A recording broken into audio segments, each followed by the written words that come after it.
মাকুম টিংৰা বঙালী গাঁৱত 10 ফুট দৈৰ্ঘ্যৰ আনুমানিক 15 কেজি ওজনৰ এটা প্ৰকাণ্ড অজগৰ উদ্ধাৰ।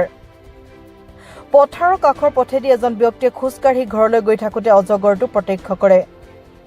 স্থানীয় কেইবাজনো লোকৰ প্ৰচেষ্টাত পথাৰৰ পথৰ পৰা অজগৰটো উদ্ধাৰ কৰি ৰাষ্ট্ৰীয় ঘাইপথলৈ লৈ অনা হয়। প্ৰকাণ্ড অজগৰ চাবলৈ স্থানীয় বহু লোকে ভিৰ কৰা পৰিলক্ষিত হয়। উদ্ধাৰস্থলীত লক্ষীপথাৰ বন সংমণ্ডলৰ বন বিভাগৰ লোক আৰু মাকুম থানাৰ আৰক্ষী উপস্থিত হোৱাত অজগৰটো লক্ষীপথাৰ বন সংমণ্ডলৰ বন বিভাগৰ লোকক চমজাই দিয়ে। হয়তো আমাৰ পথাৰ যোৱা কাষৰ ৰাস্তাৰ পৰা আমি ক্ৰছ কৰি গৈ আছিলোঁ। সেই সময়ত আমাৰ পথাৰ মাজতে দেখি পালোঁ আমি অজগৰ এখন সাপ।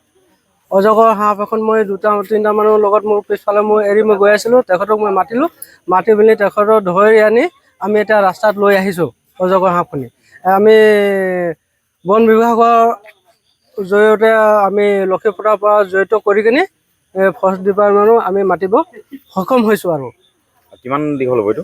আমাৰ এতিয়া দীঘলটো আমাৰ কৰিবন আমাৰ 3 মিটাৰ ওপৰত আছে। 10 ফুট আমাৰ ৱেইটটো হ'ব আমাৰ মানে মোটামুটি নহ'লেও 15-16 কেজি মানৰ ওপৰত হ'ব।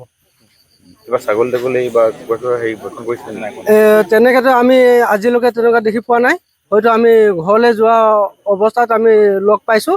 লগ পোৱাৰ পাছত আমি উঠাই মেলি ৰাস্তালৈ আমি মোৰ লগত আৰু কেইটামান ল'ৰা আছিলে, পিছফালে আছিলে। তেখেতে মই ঘৰ যাওঁতে দেখা লগে লগে মই মাতি পিনি তেখেতক লৈ আহি তাৰপিছত এনেই লাঠি এঠোডাল লৈ আমি ডিঙিটোত কেনেকৈ আমি ধৰি মেলি তাৰপিছত আমি ধৰি ডিঙিখন লাঠিডাল লগাই তাৰপিছতে ধৰি মেলি অজগৰ সাপ বুলিও নেকামৰে বুলি তেনেকুৱা ধৰি মেলি আমি লৈ আহি কিনি আমি দোকান কাষত আমাৰ বাটত লৈ আহিছোঁ আমি।